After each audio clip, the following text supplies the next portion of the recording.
Boom. We are live. All right, give me a second. God damn. Putting the shirt on. I'm cool. Just hop out the shower. It is March 21st, Tuesday, 8 a.m. Central Time, 9 a.m. Eastern Time. I don't even have a headset on.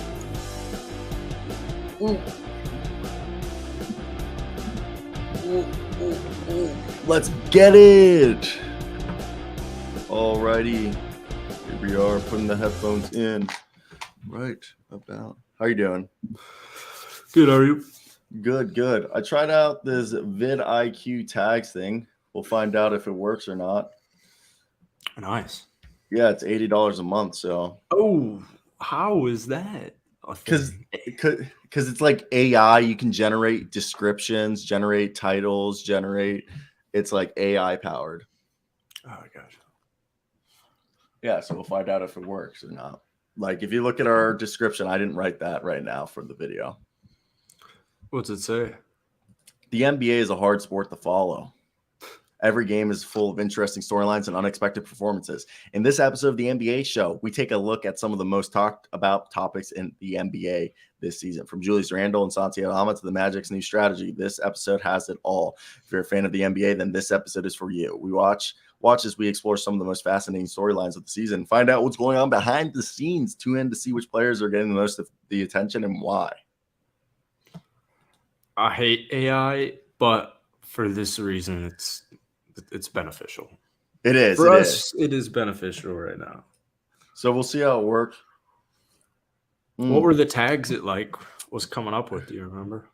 Yeah, so the tags that it did were we have over here. If I could, I'll just share my screen and show you what it looks like. So basically, if I go over here to, all right, if we go over here, first off, look at this. I got like your VID score out of 100, duration, overview. You can see the thumbnail, engagement rate, and then all this information.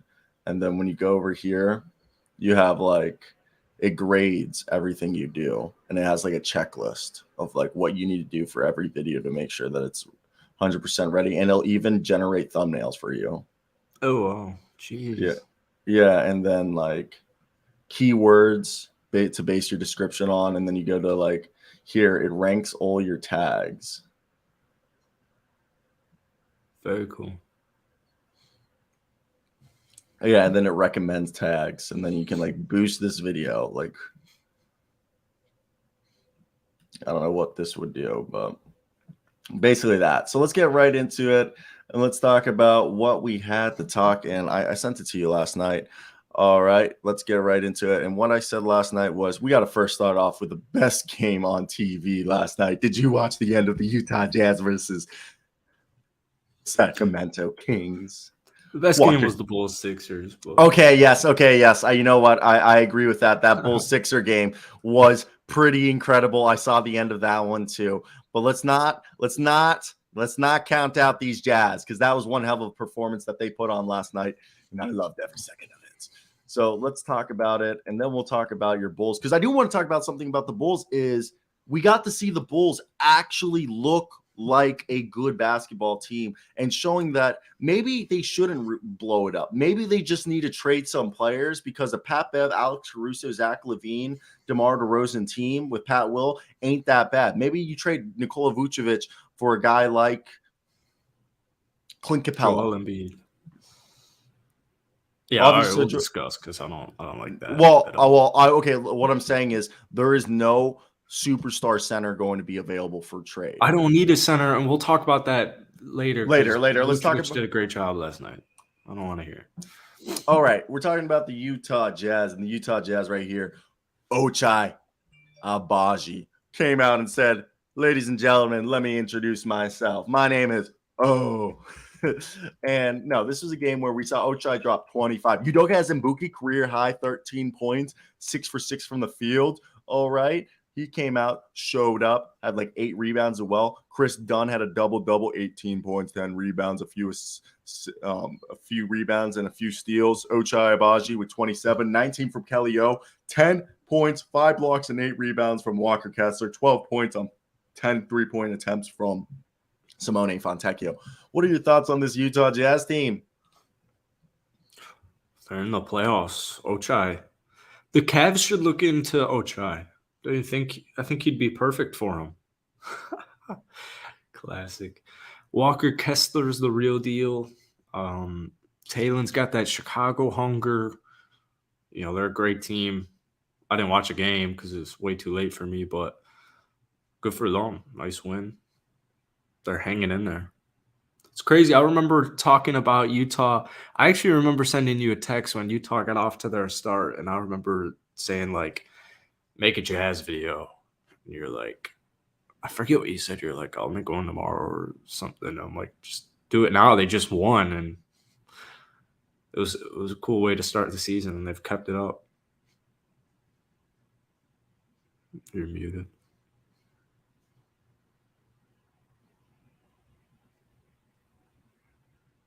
This is a team I just tried unmuting myself on the wrong page. I was like, but I think this is definitely a team that has done a great job at just acquiring talent. And we know that this Utah Jazz team probably won't look the same next year, all right? But they have the pieces, Ochai, Walker Kessler, Lauri Markkanen, all right? And even if they don't keep Simone Fontecchio, you could probably get a first-round pick for him now. Kelly Olynyk, you probably could get a first-round pick for him. They have multiple guys that if they do decide to trade, they could easily get decent compensation for them.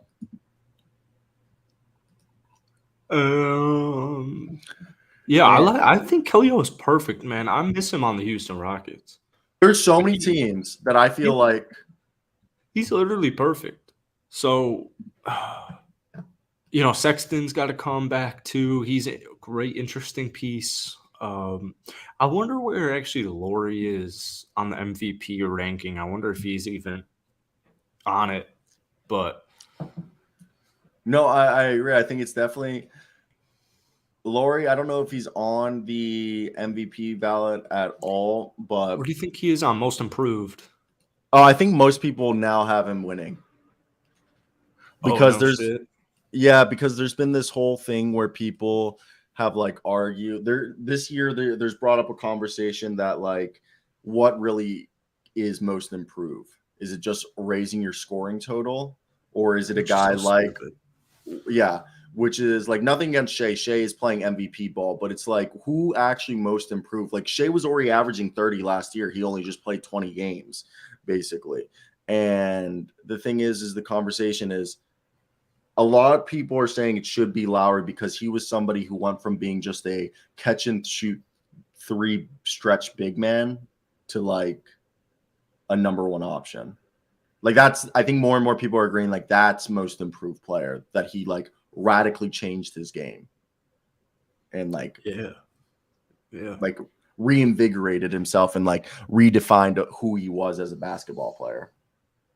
Yeah, exactly. He became a star. League. Most improved always. I'm never a fan of who they give most improved out. It's usually like someone somewhat deserving, but I mean, last year, as far as I'm concerned, Jordan Poole was most improved. So, and that one's definitely, you know, it's hard to. They're all pretty tough. Yeah, I want to hear your thoughts though. Okay, do you think this is a team that's still trying to make the playoffs, or do you think they don't care? What do you mean? Yeah, they're in the playoffs. It's like 10 games left. What are you talking about? They're in the playoffs right now. Yeah, I mean, but they could easily fall out of it. Yeah, so can all the other teams. 100% this team is trying to compete for the playoffs. No doubt about it. And in the Western Conference, you never know what might happen. You never know.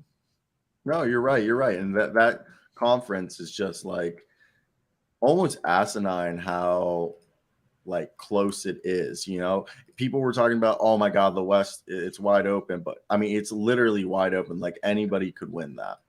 The West is begging for someone to take it.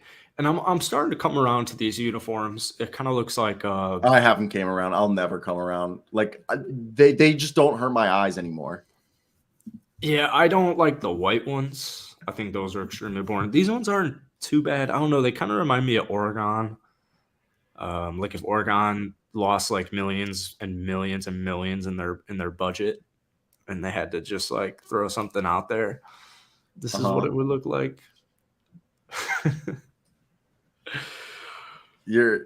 But it's embarrassing. I hope the NBA, sports in general, everything's kind of getting a little bit more refined and more simplistic, like just all across the world. And I really hope this isn't a trend for where jerseys are headed to, because these are, oh man, like the white ones they're just so boring, dude. I know, I get you. I hear you. It's not an ideal situation, but I think right here, Ochai, he's a stud. Okay. But this team, they have a lot of players, and regardless of what happens right here, this team is going to be, I think, a team to, like, I don't think a lot of people are going to want to mess with them, you know? Regardless in the playoffs, but next year, I think once they get more talent and they have all this cap space, it's going to be a dangerous game. Yeah. Now, let's talk about the game that you said was the best game last night, a game where I made a video and said the Chicago Bulls are actually a good team. Like, they have the pieces to be a good team. It's all about. I thought we should trade Levine and DeMar and Vooch and rebuild. Stop. No, it's changed in one day, I guess. Yeah. All right. Oh, you're really gonna pull that card? That was a conversation we had. I know, but what I'm saying is, the more I watch, maybe Levine and DeMar aren't the problem. Maybe Vooch is the problem. Maybe they need a real big man, a defensive big man, not an offensive big man.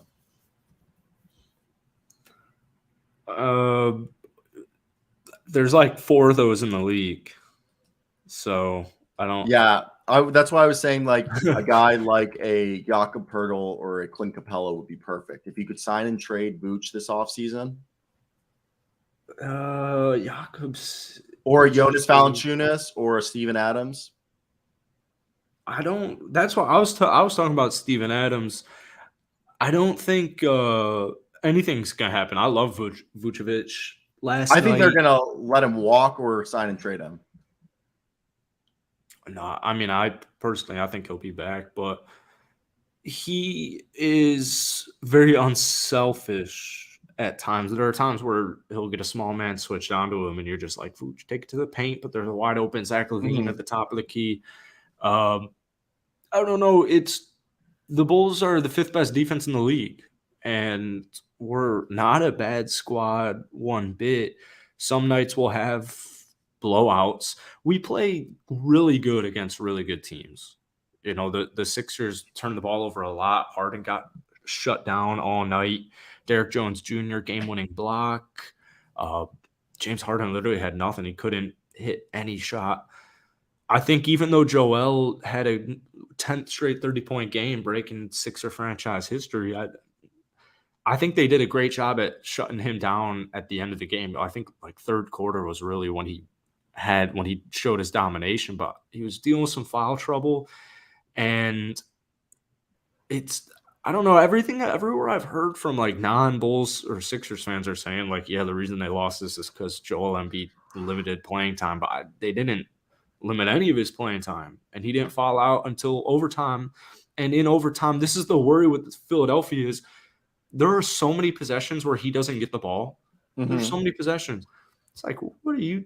And you can kind of tell in his body language where it's like, get Joel the damn ball. He's so good. He's the MVP, or he's second in MVP. And that's the word with Philly. But yeah, Chicago, man. And no Caruso. You know, that's there's a reason why the Bulls were ranked 1 last year. If you look at Caruso, also Kobe White closed the game over Ayo DeSumo. Is that like a new thing that we got ourselves? Well, Pat Bev fouled out. I love Ayo DeSumo as well. I love his intensity. I love his hustle. I know. I was surprised that Kobe White was the guy who was in at the end of the game. just during the closing seconds of, you know, of overtime. But either way, it's here nor there. What I want to say is that I do think this is a team that is a lot better than people are giving them credit for, and a team that I really think the problem that they've had is roster construction. I think is the biggest thing, that I don't think they have a defensive big guy, and I think that they don't have enough wing depth. I imagine if they had, instead of like Derek Jones Jr., like a 3-point sniper. That was what Bulls fans were begging this team. We're dead last in 3-pointers made and attempted, and that's what we've been begging for a while now. All season, we were begging for a 3-point shooter. Yeah, I think this team is like last year. You guys had a few shooters, and then they all left. And I think this is definitely. Yeah, this team needs some shooting. I really like. I feel like it could be a quick fix. Like if you bring in this offseason, switch out a couple players for just some two-way guys. Kind of look at how the Bucks have like Jay Crowder now and like Javon Carter, and you look at like how they also have like Bobby Portis. Kind of like look at how the Bucks are set up and try to like do that. I don't know. I just think the Bulls, Zach LaVine and DeMar, I wouldn't mind if they kept them. I think there's ways to, because last night it was Pat Bev, Vooch, DeMar, and LaVine. They combined for 11 steals. Cookies. That's what I'm saying. Isn't that insane? And the team had 12 steals. So basically, those guys accounted for all the steals they had that night. So I just think that's just something that people aren't considering. Fifth best defense in the league, man. It's no joke. Billy Donovan's got this defense looking good. I think a couple of games ago, we were the best defense in the league since Christmas time-ish. That's why I've been saying all season, get a guy like Freddie in the offseason. Maybe a guy like Harrison Barnes. Get back up big. I love Andre Drummond. I wish Andre Drummond played more. So do I, and I wonder if that would help him. Now, let's go over here. Chauncey Billups, there's no thought of him getting fired, and a bunch of the players have like said their support for him. And that's my thought right here with you. What are your thoughts on Chauncey Billups, and do you think they should fire him? And what do you think as a whole? I just think the GM that hired him was fired 5 months into his first season. Then there's been a whole new like front office that's came in during his tenure. Like he's basically dealt with so much adversity that like normal coaches wouldn't. Yeah, I don't know. I don't know if he will get fired, but he shouldn't be fired. If you want to know why the Blazers suck, look at their roster and especially look at their bench, and you'll have your answer right there. It has nothing to do with Chauncey Billups. It's a disgrace and embarrassment to Damian Lillard. Cam Reddish and Matisse Thybulle are like good in theory, but those are not guys who are going to impact enough wins to get you back into the playoffs. They're tanking right now. It's clear as they should be tanking. And I would look to ownership, actually, first off, which they're probably not going to do, and rather than Chauncey, and I'd make the proper adjustments in the offseason. I think Damian Lillard will request a trade, and I think Damian Lillard eventually won't be a Blazer, which is perfectly fine. I'm kind of getting sick of this, whole, I want to stay, like, it's lost art in the NBA. Mm-hmm. I get it. It could go either way. Like nobody's forcing Dame to stay. No one's forcing Dame to leave. Like it's just whatever you want, you can do. But they got to start with roster tweaks. Like Anthony Simons is not it as far as being a backcourt with Damian Lillard. And I think that's where I'd start.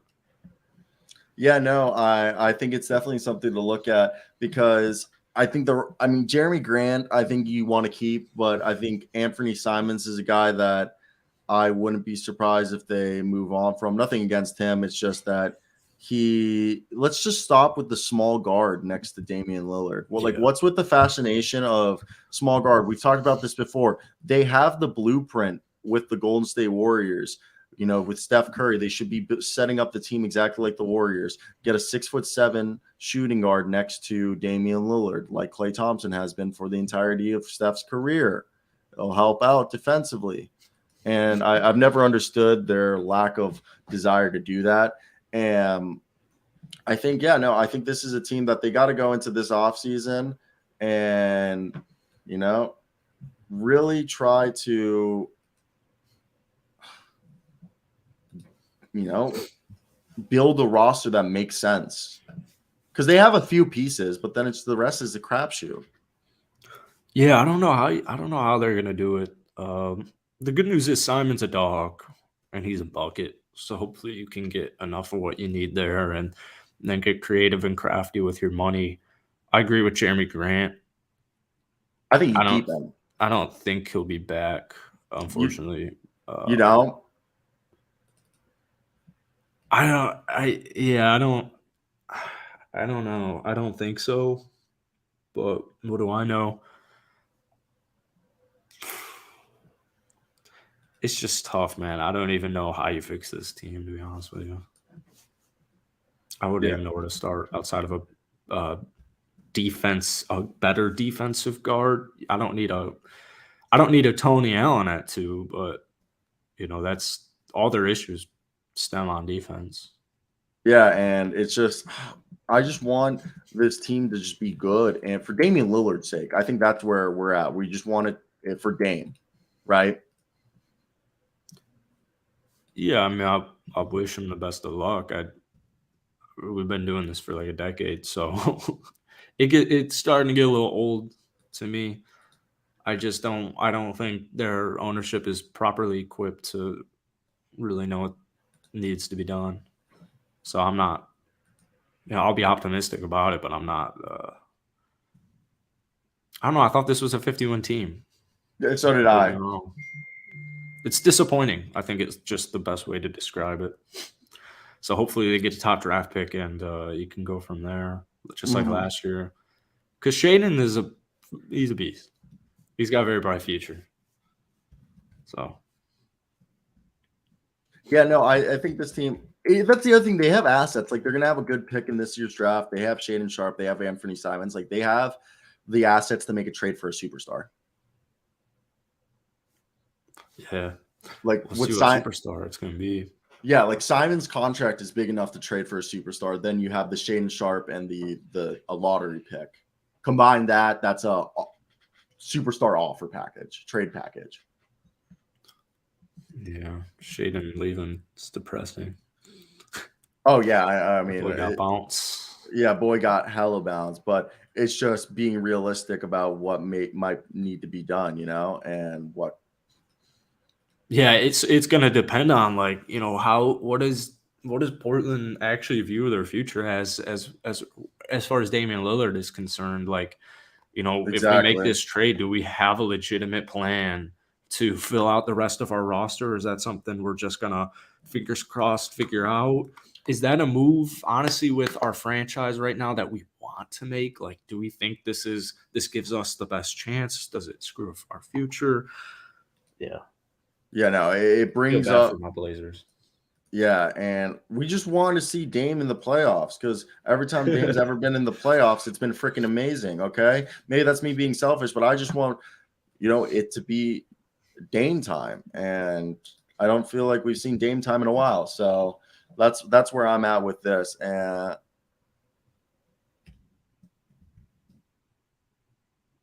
well, I don't know what I don't know where else I could go with that, but let's just move on to. Ooh, okay. This team actually, what is their future? Can they be good? And I think they have a core, and they have the trade package for stuff. And Miles Bridges might come back. This team has good players, but how do you make them good? I got a pee too, so let me hear your thoughts. How do you make the Charlotte Hornets good? People have been trying to figure that out for years now. The good news is you have LaMelo, and LaMelo is a special type of player, and it looks like he'll be ready to go by September for training camp, so that's good news. Also good news for Charlotte is the worst team in the NBA typically doesn't get the first pick, or at least in recent history. So you hope whatever draft pick you get, it just sticks. Charlotte has they did an interesting thing getting all those like more veteran guys like Gordon Hayward, Kelly Oubre is a bucket as well. Terry Rozier, Mason Plumlee. Before that happened, It's hard. Oh shit, scared me. I like a lot Mark Williams, and I like a lot of I like a lot of their young talent, like Mark Williams and Nick Richards. I'm excited for. Well, Nick Richards is an expiring contract, so I see him getting picked up by a contending team. A contending They team should have traded him a while ago. Yeah, that's retarded. Well, they have him as a restricted free agent, I believe. Okay, but he's going into free agency. So the Mark Williams injury really, really sucks then, because he was just starting to after Plumlee got traded, he was the starter, and then he gets injured, and now Nick Richards has to come in whether they want him to or not, which it's not bad. He's restricted, sign and trade or bring him back, whatever it is. It's more options. There's not enough big time free agents this year to throw money at the wall and hope it sticks. So do you bring back Miles? I mean, Miles is the least of my concerns. I bring back Miles, but like he doesn't. This team still sucks with or without Miles Bridges. James Bouknight 2 nights ago dropped 44 points in the G League over the Austin Spurs. 11 for 16 from 3.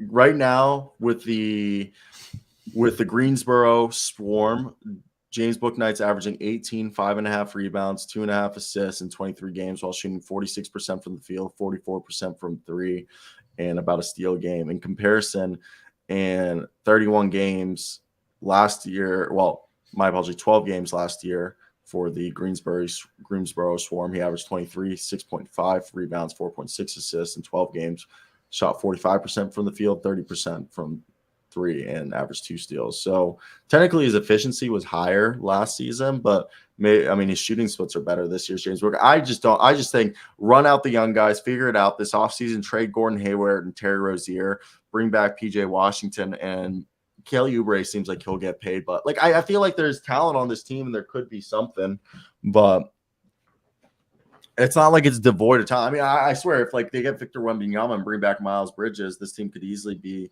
a play-in team next year. Yeah, I'm sick of the play-in being this cool feat. I think you're right about the Vic thing, though. And that's why the draft needs to be changed and fixed, because Charlotte has always, since I can remember, gotten screwed over in the draft process, except for, I guess, with LaMelo. So you just kind of hope whoever your next draft pick is good. I don't know. Yeah. We're looking at a long-term thing here. Miles would definitely help, and that really sucked for him. I think if they could get a top 4 pick, Amon Thompson, Scoot Henderson, Brandon Miller, Vic, or any of those guys, those 4 guys, I think would absolutely be perfect for LaMelo Ball. You agree with that? There really is no other option. Otherwise, they're screwed. So they need whoever they pick to not suck. Bring back Miles Bridges? Because if not, LaMelo's gone. Who doesn't want Miles Bridges back? That's not the issue. I don't think that's their issue. I don't think they're worried about, do we want him back? Mm-hmm. They gladly have him back. Yeah, no, coming back. I mean, that's a great point. Great point. And I mean, I'm a big proponent that, like, look, this is a team that just needs to figure out what's going on. And another thing is that we don't even know if it's going to be Michael Jordan, the owner, this offseason. You know? Yeah. So I think it's interesting. Let's just move ahead and let's talk something else, unless you got anything else you want to say about this, because I don't know if there's anything else we can say. Like, there's talent here, and I don't think it's devoid of talent, okay? I think it's definitely a possibility that this team could hit on some free agent acquisitions and whoever they draft, and he could mean the difference. Okay. Yeah. Nothing. I'm not saying they don't have talent.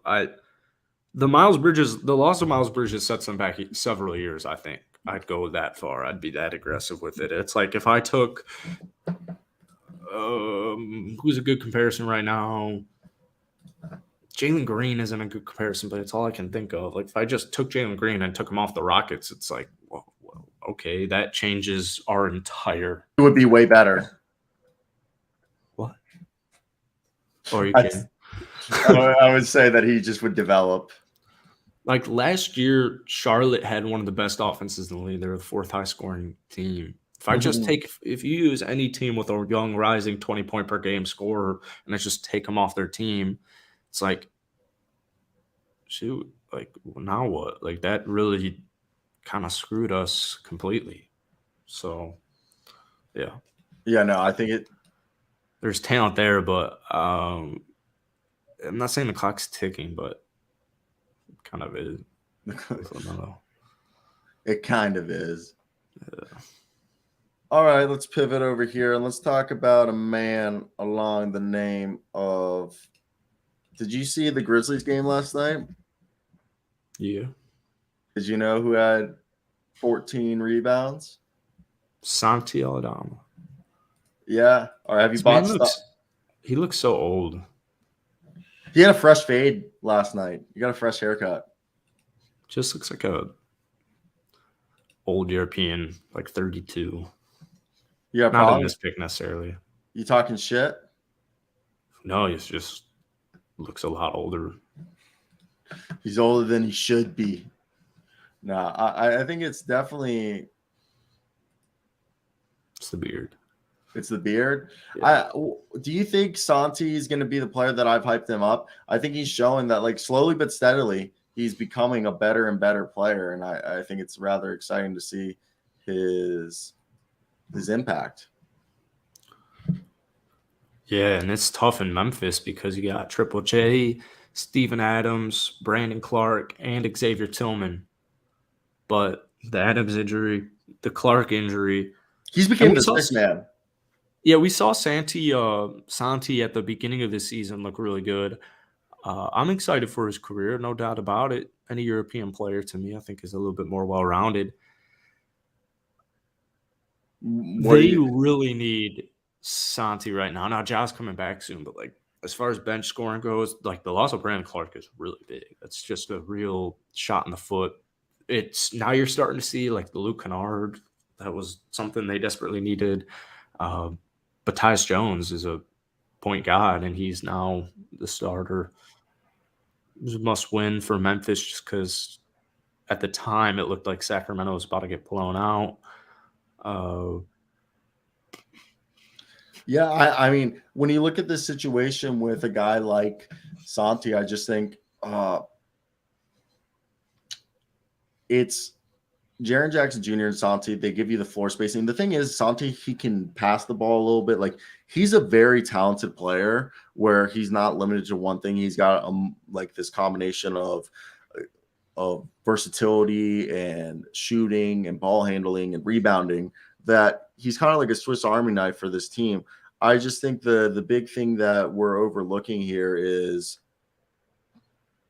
playoff time is going to be when everything is put to the test, you know? Yeah, for sure. But do you think the Grizzlies have a chance to make some noise this year, or do you think it's all just not going to happen? Ain't no doubt about it. John Morant changes the whole team. It's like, it's not as big of a thing with like the Suns without Kevin Durant right now, but you've been without your best player for a couple of weeks now, and they're sticking alive in there. I mean, Tyus Jones is a freaking dog.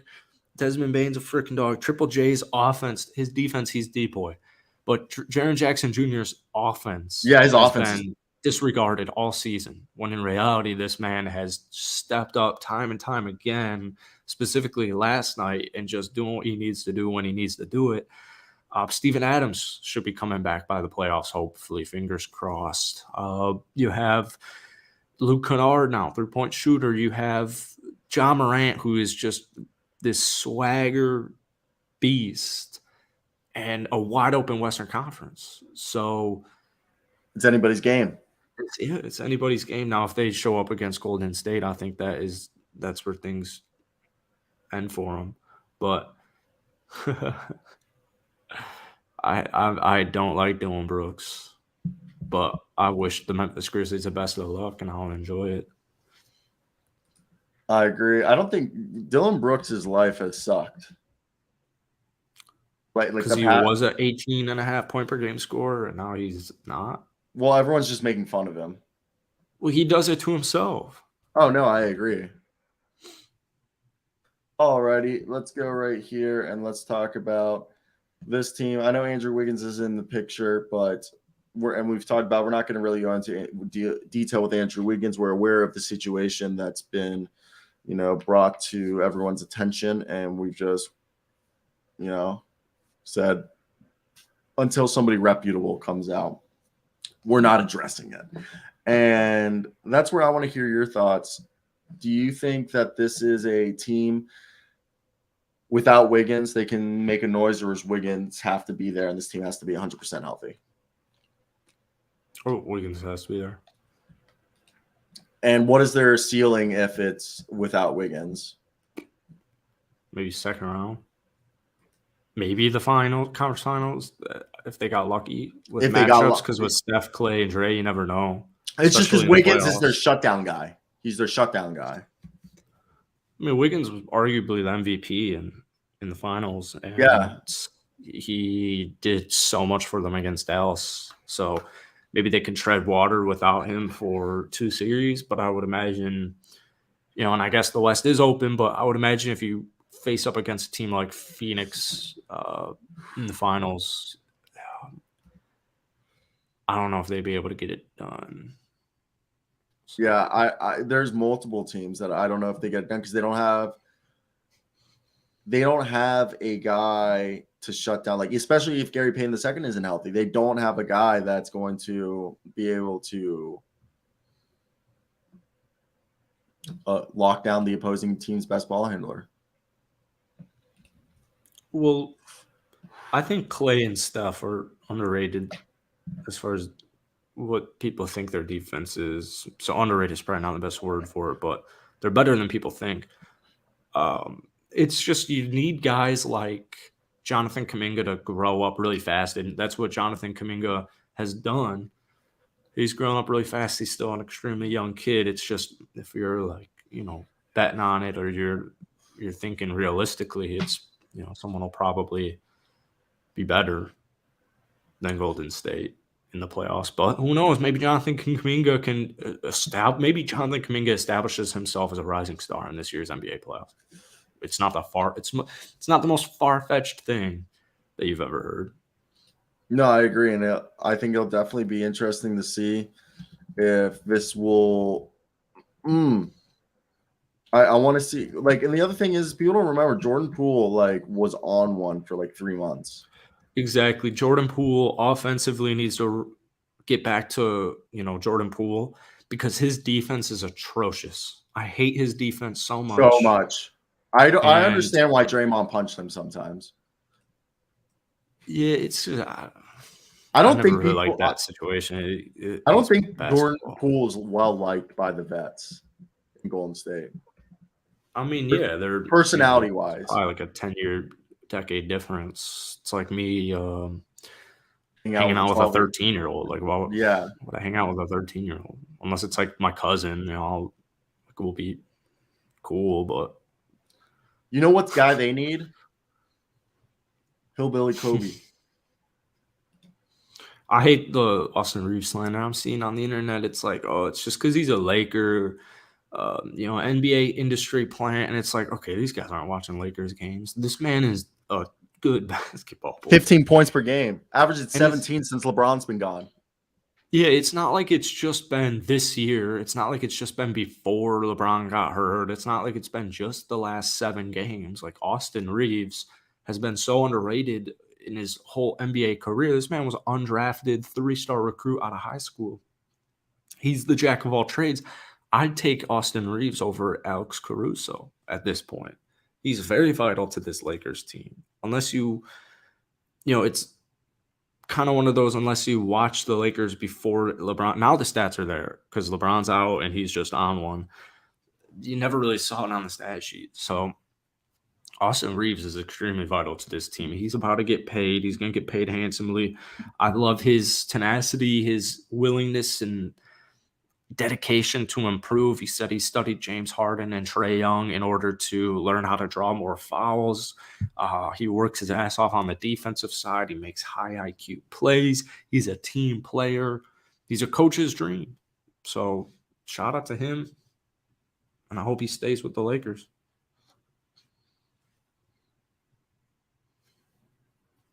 You're muted. This is a situation with Austin Reeves that they can't afford to mess up again. You get what I'm saying? They did this with Caruso. Maybe that's why they let him walk. And I think they know they're kicking themselves in the leg every day. Why, though? They got this man on the screen. Alex Caruso, I don't give a shit about Alex Caruso anymore. I know, but before Reeves, we know that this whole situation would have been different if they kept Caruso. I mean, they would have never gone Reeves, but what I'm saying is that they can't let this be another Caruso situation. Yeah, but that's also just implying that they didn't know. Yeah, you just can't let him walk, is what I'm saying, like you did to Caruso. Yeah, but I look at Caruso on the Bulls. I'm like, how much money did Caruso want? It's like, is it that worth it? I don't know.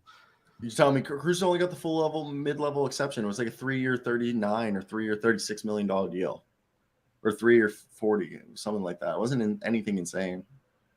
Well, I'd rather have Austin Reeves now than Alex Caruso then. All right, but I get it. I get the point. Yeah, I get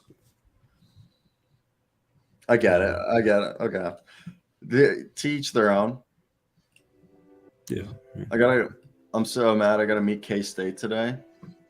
K-State, future champs. I gotta go catch them on boarding a plane. So let's do this Pirtle real quick. Can you see that? Or zoom in? Small neck. Kind of looks like Jalen Green, right? I don't think he has that small of a neck. What's up, Chris? The guard. Bradley Beal? I don't think he is that small of a neck either. He's in the Southeast. Who's got this fucking neck? He's shorter than 6'4". Small number, too. Yeah. I'm trying to think of Orlando Magic point guard.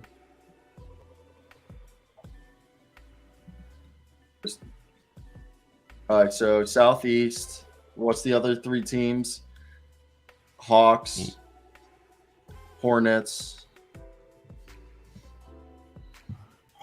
The Atlanta Hawks. Heat, Miami Heat. Oh, it's Gabe Vincent. Nice. Figure that one out pretty quick. There you go. Good morning, Rocket News. All right. Yeah, now I got to catch the team. So I will say the tags did not work that they gave me. The vidIQ, I'll try it on my personal channel. Might be a waste of $80, but if not, yeah, we'll try. I just saw like a couple of YouTubers with like 1 million subscribers, like they showed their screen and they were using it. So yeah, who knows? I mean, I don't know. It's like we're like Shadow Man. We're not Shadow Man, but it's the way it feels the last week. The past week has been incredibly demoralizing. It's like worse than the week we started. Yeah, but the thing is that for the past few months, we'd at least have 1 or 2 days where we'd have good days. We were just trying to get back to, every day being a good day. not just 1-2 days. This week, it feels like none of them have been good days. And I don't know if that's because of March Madness. Like I know that's a factor. Yeah, but the last 2 days, there's no March Madness. That's what I'm saying. There's no March Madness. So I don't know what we're doing wrong here. So it's just continuing to go back to the drawing board and just trying to continue to, to improve, and like just figuring out ways to improve. I mean, one good thing is our subscribers continue to go up, even though the shows aren't doing well. We broke 1,400 today, the other day. Yeah, it's true.